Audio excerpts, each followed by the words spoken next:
Ya, halo pemirsa, apa kabar Anda hari ini? Langsung dari studio IDXchannel Jakarta, saya Prasetyo Wibowo kembali hadir dalam Market Review, program yang mengupas isu-isu yang menjadi penggerak ekonomi di Indonesia. Live streaming kami bisa Anda saksikan juga di idxchannel.com dan langsung saja kita mulai Market Review selengkapnya.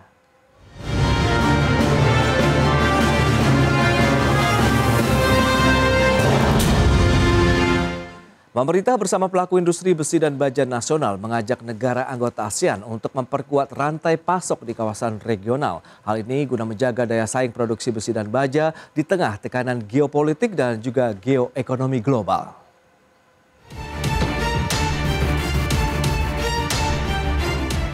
Kondisi geopolitik dan geoekonomi hingga saat ini masih memberikan tekanan terhadap perekonomian global dan wilayah regional Asia, termasuk Indonesia. Pertumbuhan ekonomi nasional di kuartal 1 tercatat melemah menjadi 4,87% secara tahunan dibanding kuartal sebelumnya dan kuartal 1 tahun 2024. Bahkan secara kuartalan tumbuh negatif 0,98%. Meski demikian, pemerintah masih menaruh harapan terhadap sektor pengolahan yang berkontribusi terhadap pertumbuhan PDB dari segi lapangan usaha, di mana pada kuartal 1 tercatat sebesar 19,25% dengan pertumbuhan 4,55%. Dan salah satu subsektornya adalah besi dan baja dengan pertumbuhan ekspor hingga 22,18% dalam 5 tahun terakhir. Demikian juga konsumsi baja nasional yang diperkirakan meningkat menjadi 47 juta ton pada tahun 2035. Oleh sebab itu, Kementerian Koordinator Bidang Perekonomian bersama pelaku industri besi dan baja nasional mengajak keterlibatan negara anggota ASEAN dalam meningkatkan rantai pasok di kawasan regional.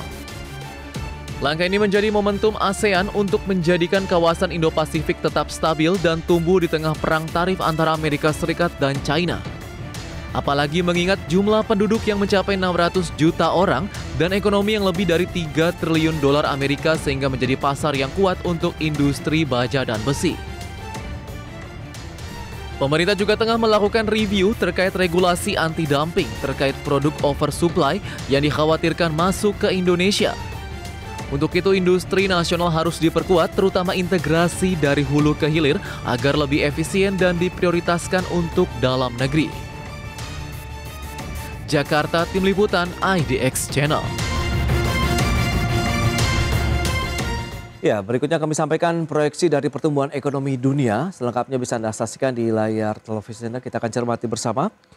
Ini dia untuk pergerakan ekonomi dunia berdasarkan IMF dan juga BPS begitu ya. Dari sisi emerging market sekitar 3,9% begitu di tahun 2006, proyeksinya tahun ini 3,7%. Sementara dari negara-negara maju 1,4% sampai dengan 1,5% di tahun 2026. Adapun untuk keseluruhan proyeksi pertumbuhan ekonomi dunia adalah di 2,8% tahun 2025 ini dan 2026 di 3%. Berikutnya kita akan cermati untuk konsumsi baja Indonesia, seperti yang bisa Anda saksikan kembali juga.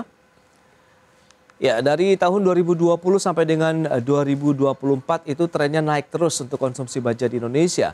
Tercatat 18,3 juta ton maksud kami di tahun 2024. Itu dia beberapa data yang sudah kami sampaikan. Dan pemirsa, untuk membahas tema kita kali ini, industri baja Indonesia ajak ASEAN perkuat rantai pasok. Kita sudah tersambung melalui Zoom bersama dengan Bapak Akbar Johan, Chairman Indonesian Iron and Steel Industry Association dan juga Direktur Utama PT Krakatau Steel Persero Tbk. Halo Pak Akbar, apa kabar Pak? Kabar baik Mas Pras, salam sehat selalu. Salam sehat juga, terima kasih atas waktu yang disempatkan. Dan sebelum membahas lebih jauh, Pak Akbar mungkin bisa diupdate terlebih dahulu bagaimana sih kondisi dari industri besi dan baja nasional hingga kuartal 2 tahun 2025 ini Pak. Iya, makasih Mas Pras. Sebagaimana kita sama-sama tahu bahwa kondisi baja nasional kita khususnya di semester pertama ini memang masih situasi yang cukup pressure, cukup tertekan dengan banyaknya isu global supply chains yang secara masif bergeser bahkan berubah hampir sangat besar dampaknya.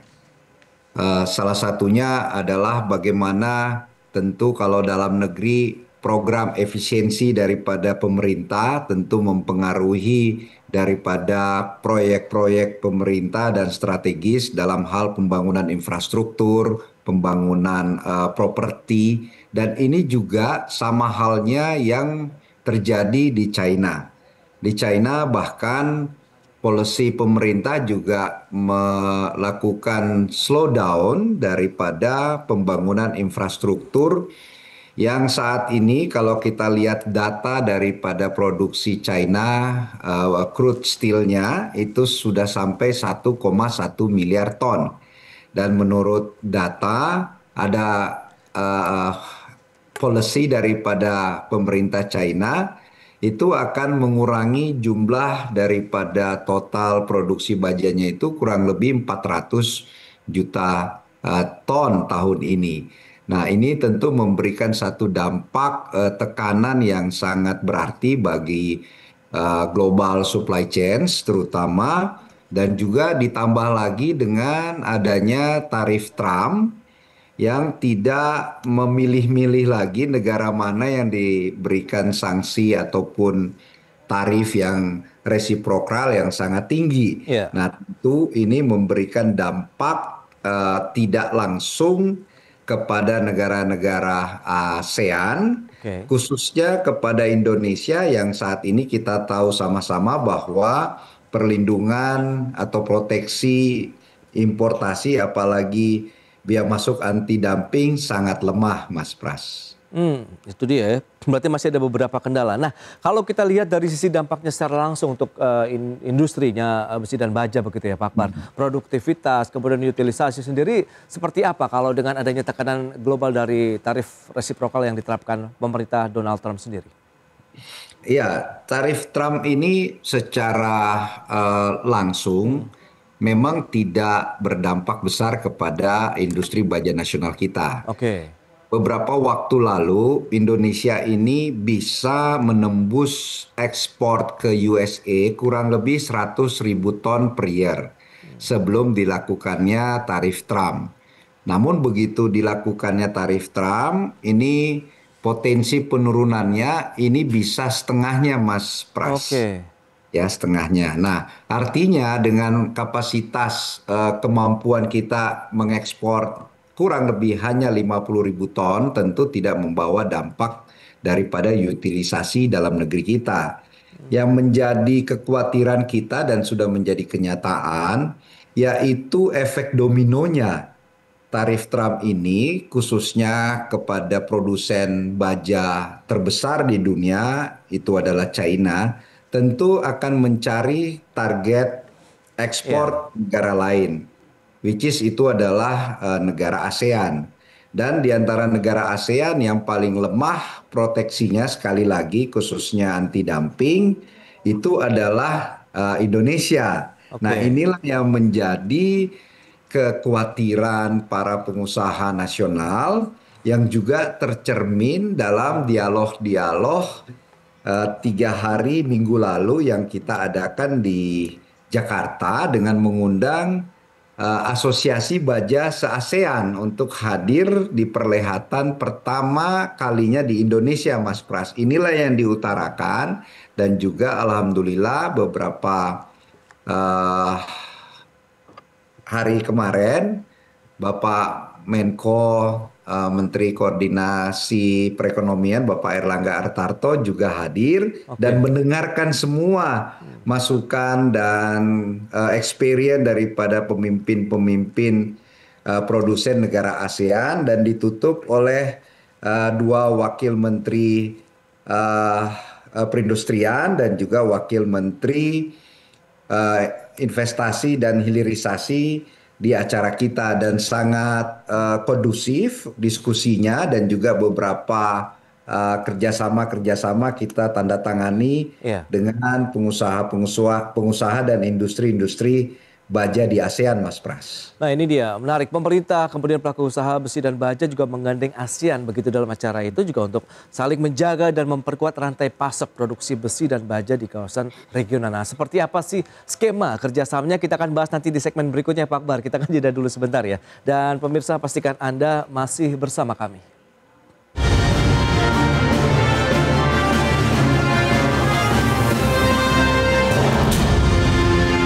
Ya, terima kasih Anda masih bergabung bersama kami dalam Market Review pemirsa. Dan kita akan lanjutkan kembali perbincangan bersama dengan Bapak Akbar Johan, Chairman Indonesian Iron and Steel Industry Association dan juga Direktur Utama PT Krakatau Steel Persero Tbk. Nah, Pak Akbar mungkin bisa dijelaskan juga di saat ini seperti apa skema kerjasama, bentuk kerjasama begitu yang memang tadi sudah disampaikan bahwa pemerintah, pelaku usaha industri besi dan baja ini menggandeng nih perusahaan-perusahaan di ASEAN untuk bisa saling menjaga, memperkuat rantai pasok besi dan baja Indonesia juga tentunya. Silakan.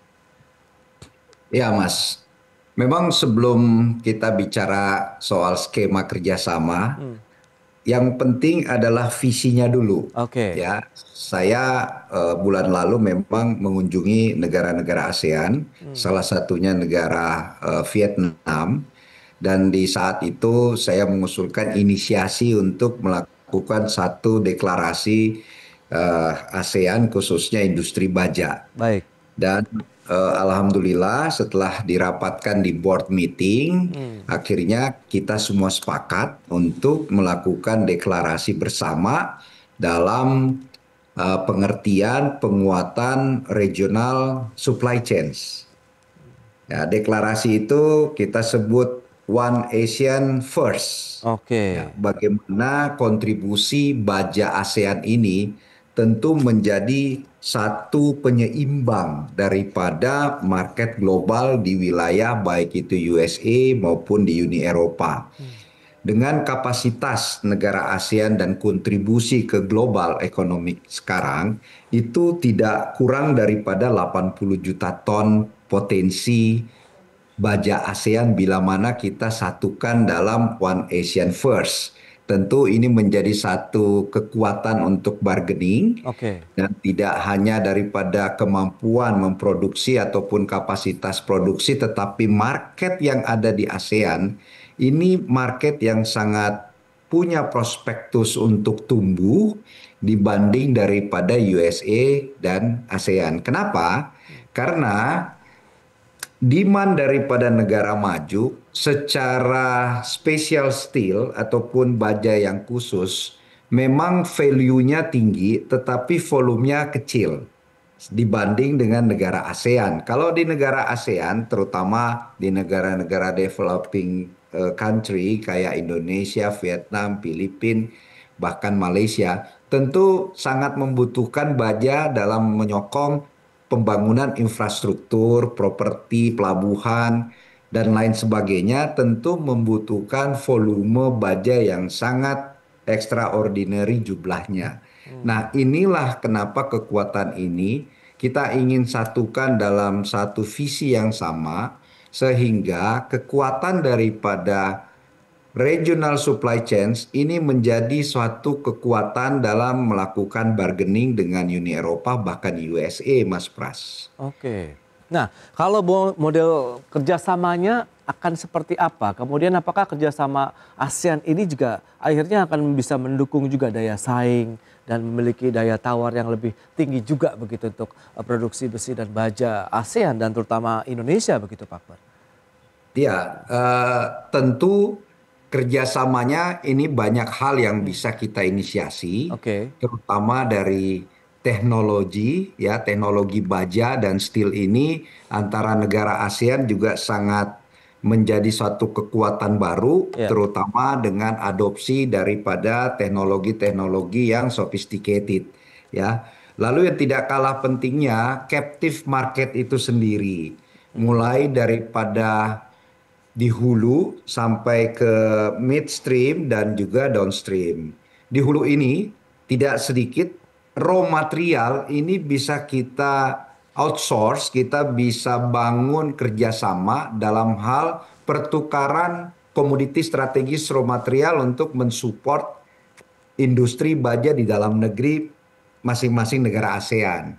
Ya, ini yang menjadi suatu kekuatan karena untuk memproduksi 1 juta crude steel itu membutuhkan 3 juta raw material yang bisa di sourcing dari semua negara ASEAN. Seperti kita tentu akan memberi nilai tambah untuk meningkatkan ekspor yang tidak hanya ekspor rute konvensional, yaitu ke USA maupun ke Eropa, tetapi juga bisa kita lipat gandakan mengekspor raw material berupa baik itu mineral seperti batu bara maupun seperti iron ore dan nikel. Ini menjadi satu rute ekspor negara baru yang bisa memberikan nilai tambah baru untuk peningkatan surplus perdagangan negara kita, Mas Pras. Nah, lantas benefit apa saja yang bisa diraih selain yang sudah disampaikan Pak Akbar? Mengingat juga kebutuhan besi dan baja di dalam negeri kan juga terus dalam tren yang positif ini, Pak Akbar. Ya, tentu tadi saya sampaikan kerjasamanya mulai dari hulu, Ya, upstream, midstream, bahkan ke downstream. Yang tidak kalah pentingnya juga kita banyak terikat dengan kerjasama-kerjasama regional, yaitu antara lain let's say Asian Economic Community, ya. Ini oke. juga pasti akan memberi ruang untuk pertukaran tenaga ahli. Ya, ini juga sangat dibutuhkan dalam membangun reindustrialisasi yang modern. Iya, Lalu tidak kalah pentingnya skema-skema seperti kita di dalam negeri tentu membutuhkan bahan baku setengah jadi. iya. Ya, ini akan melakukan efisiensi sehingga negara-negara ASEAN yang sudah surplus bahan baku midstreamnya ini bisa dilakukan ekspor ke Indonesia dan kita lakukan produksi atau rolling di tempat kita ataupun di anggota-anggota kita dan outputnya ini bisa untuk dilakukan ekspor atau reekspor kembali dengan Oke, fasilitas pelabuhan yang juga kita berstatus pelabuhan internasional oke. yang menjadi visi besar kita. Indonesia kita bisa jadikan sebagai hub internasional Ya, untuk mensuplai kebutuhan baik itu midstream maupun finished product dari Indonesia ke negara ASEAN lainnya karena jarak dan juga shipping internasional ini oke. akan lebih familiar untuk kita bisa mengcover tujuan-tujuan ekspor dari negara kita ke negara ASEAN, Mas Pras. Itu dia manfaat yang lebih jauh bisa dirasakan pelaku industri besi dan baja begitu. Tapi di satu sisi nih Pak Akbar, kondisi global kan juga tengah menghadapi tantangan, ada oversupply seperti yang Anda sudah sampaikan sebelumnya begitu. Beragam jenis produk-produk asal China, besi dan baja juga termasuk di dalamnya. Apakah ini nanti akan bisa membentengi atau nanti justru kontraproduktif juga dengan membanjirnya nih produk-produk besi dan baja di pasar domestik. Tapi kita akan bahas nanti di segmen berikutnya, kita akan jeda dulu sebentar. Dan pemirsa, kami akan segera kembali usai pariwara berikut ini.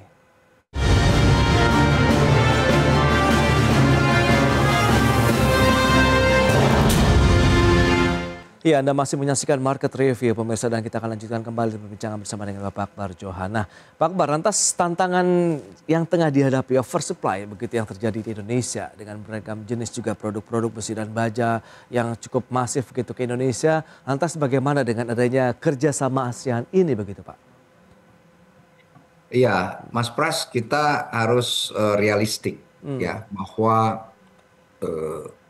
kemajuan industri baja dari China ini unstoppable. Oke, Artinya kita tidak bisa melawan daripada negara besar seperti China.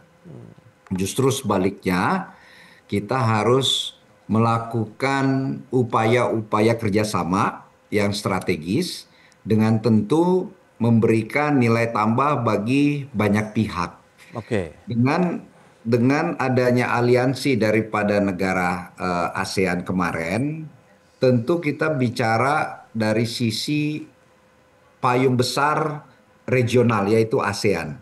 Sehingga komitmen daripada kami untuk bisa melakukan kerjasama-kerjasama dengan payung yang lebih besar, tentu dengan manfaat baik dari sisi volume maupun harga, ini bisa lebih terdistribusikan di negara-negara ASEAN.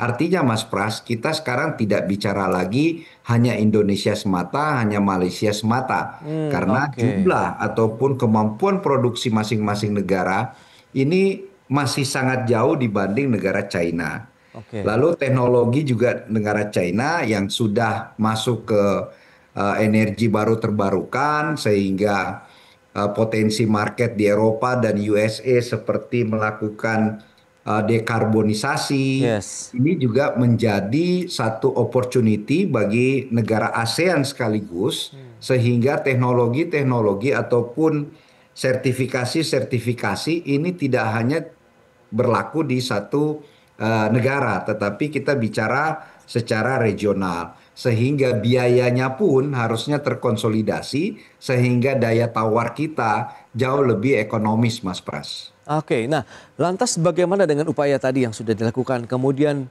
dukungan kebijakan dari pemerintah begitu? Karena kita tahu juga kan tengah melakukan review terkait dengan regulasi anti dumping, terkait dengan produk oversupply yang dikhawatirkan juga tadi masuk ke pasar Indonesia. Nah, seperti apa sih regulasi yang diinginkan ataukah perlu ada deregulasi justru ini, Pak Akbar?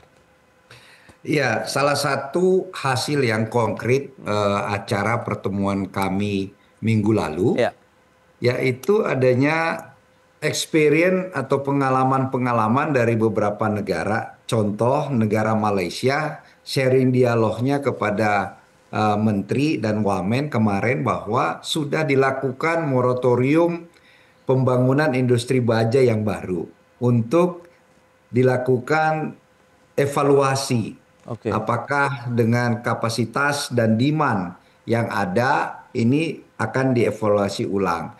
Lalu di negara Vietnam dilakukan juga pengenaan anti dumping yang sangat tinggi terhadap produk China. Nah, inilah dialog-dialog antara negara ASEAN bisa menjadi rujukan Oke. kepada regulator di negara kita, di pemerintahan kita, untuk bisa dibicarakan pada tataran high level. Dan rasanya hari ini atau besok tidak salah sudah sedang akan dilakukan high level meeting negara ASEAN di Malaysia. Nah, inilah salah satu rekomendasi kami karena juga delegasi kemarin ada chairman daripada Asosiasi Baja Malaysia untuk bisa berkomunikasi dan memberikan rekomendasi secara tertulis kepada pemimpin-pemimpin negara ASEAN bagaimana menyikapi Ya, ya. global atau geopolitik, geoekonomi yang landscape-nya sekarang totally disruption, ya, berubah. Nah, artinya praktek-praktek yang dilakukan negara-negara ASEAN ini menjadi satu benchmark untuk menjadikan kekuatan regional ASEAN sebagai kekuatan yang tidak bisa dianggap remeh dan juga tidak bisa dianggap kecil, Oke. sehingga kekuatan bargaining terhadap policy negara besar seperti USA, Uni Eropa, bahkan China sekalipun ini bisa memberikan manfaat yang lebih banyak lagi kepada Indonesia khususnya dan juga negara ASEAN umumnya. Oke, nah proyeksi kemudian optimisme Anda sendiri terkait dengan kerjasama ASEAN ini akan seperti apa? Mengingat tadi sudah disampaikan juga oleh pemerintah, kebutuhan besi dan baja juga terus meningkat begitu nih Pak Akbar. Iya, tentu di situasi uncertainty ini, Mas, yang paling diperlukan adalah spirit, Oke, adalah semangat untuk bisa melakukan inovasi-inovasi, melakukan satu terobosan, dan yang pasti melakukan kolaborasi dengan banyak negara ASEAN lainnya. Kita punya pengalaman dengan kejadian pandemi COVID dan kita alhamdulillah menjadi salah satu negara yang paling berhasil mengatasi kejadian pandemik tersebut. ya. Sehingga ini menjadi modal dasar untuk kita bisa wake up untuk memberikan rekomendasi yang lebih konkret kepada pemerintah bahwa sudah saatnya pemerintah memberikan satu juga terobosan Oke, mengenai kebijakan reindustrialisasi yang sangat fundamental. Ya, bagaimana pemerintah punya momentum untuk melakukan tata niaga impor dan ekspor sekaligus melakukan penguatan tata kelola industri baja dalam negeri. Tanpa reindustrialisasi yang tepat sasaran, tentu ya, ya. cita-cita untuk pertumbuhan ekonomi 8% ini tentu makin jauh, Mas. Karena di industri baja, Ya, ya. tenaga kerja yang dibutuhkan puluhan juta dan dampak ekonominya, efek dominonya ini sangat menyentuh ke semua lapisan masyarakat. Ini menjadi pesan yang sangat konkret dan tegas Oke. daripada para pelaku industri baja nasional, bahkan industri baja ASEAN, Mas Pras. Ya, berarti memang harus paralel lah begitu ya dengan kebijakan yang sudah dilakukan oleh para industri besi dan baja menggandeng para pelaku juga begitu di kawasan ASEAN, didukung juga dengan kebijakan-kebijakan di dalam negeri ya. Bagaimana tadi tata niaga, tata kelola industri besi dan baja juga akan semakin diperbaiki ke depannya begitu ya. Pak Akbar, ini sayang sekali waktu terbatas nih. Terima kasih banyak atas informasi, update dan juga insight yang sudah diberikan kepada pemirsa IDX Channel pada hari ini. Selamat melanjutkan aktivitas Anda kembali. Salam sehat. Sampai berjumpa lagi, Pak Akbar. Terima kasih. Terima Ya, kasih, Mas Pras. Salam sehat. salam sehat.